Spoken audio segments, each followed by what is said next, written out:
Yeah, that's a lot of cash, man. There's some countries that don't have that much in their annual budget. Exactly. Exactly. Yeah.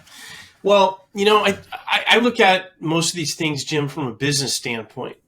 And, if you take a major business, and these are major businesses. Yeah, I mean, if you've got a business that has a revenue stream, an annual revenue stream in the billions, 2 billion, 3 billion, whatever the final number comes in, those are big businesses. Those are serious businesses.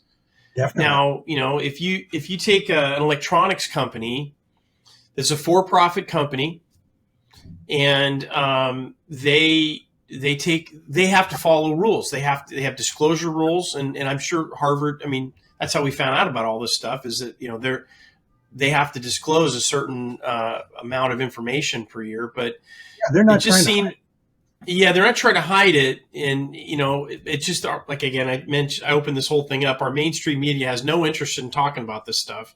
Nope. It just seems if Harvard and these Ivy League schools have so much cash, why would their endowment structure and their business model structure, why would it be different than any other for-profit business model structure? Because, if Coca-Cola wanted to set up, I was thinking about this the other day. If Coca-Cola wanted to hide some of their profits by, creating an endowment, and they want to do that, they get called on it by their shareholders in a flat second. Oh, their definitely. shareholders they'd be toast because of the disclosure laws, right? Right. Well, so why would an Ivy League school be different? Why, why would they be different? And I agree with you. I think that there should be rules that say, okay, if your endowment is whatever it is, rock on, do your thing, but you have to allocate in order to, if you want to maintain your tax-free status on all this growth, this capital you're raising up, you've got to put a certain amount of millions of dollars or billions of dollars into helping disadvantaged people that wouldn't get a chance normally to go to school there. And maybe not at their school either. Maybe not. Maybe some of these endowment, maybe there needs to be some kind of an organization, college organization, come together where percentages of endowments automatically go in there for scholarships for all colleges. Or how about trade schools? Trade schools, there you go. Yeah. Especially trade schools, because we kind of need them here shortly. Yeah, but, you think about it. I mean, I'm probably aging myself a little bit, but I'm an old student of the old Deming, TQM, total quality management and all of that kind of stuff that came and went. Six Sigma. Yeah, there you go. All of that stuff. One of the things, the principles of business that I learned in that, because I wasn't in business, I was in education, but I tried to apply a lot of their principles to the programs I was running is the first thing you had to do is identify what your product was. So What is the product of these colleges? What is it? Is it to stack up money in the endowment fund? Right. Is their product the student?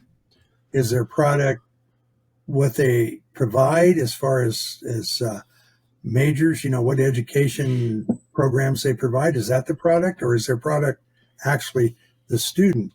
And if it's the student, then I have a real problem with it, because in Six Sigma, let's take that or whatever. Basically, if you were a business and 60% of your students, you only had 60% of your students that were successful, or your product was successful, then you'd have to go, well, is this a good business or not?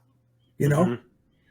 If only 60% of the Cadillacs that came off the GM line were good, that company wouldn't stay in business very long. Yeah.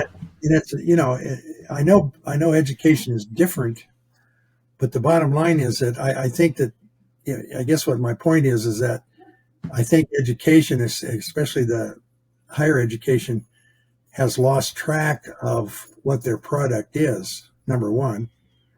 And then number two, the ones that they've allowed to come in behind them that look at this as, well, it's just people. So it's not really our product. Our product is how much money we can put in the endowment fund, and our product is how many fancy programs we can put out there, educational programs we can put out there, and our reputation as being the top dog in the college business. That's our product. No, it's not. The product is the student.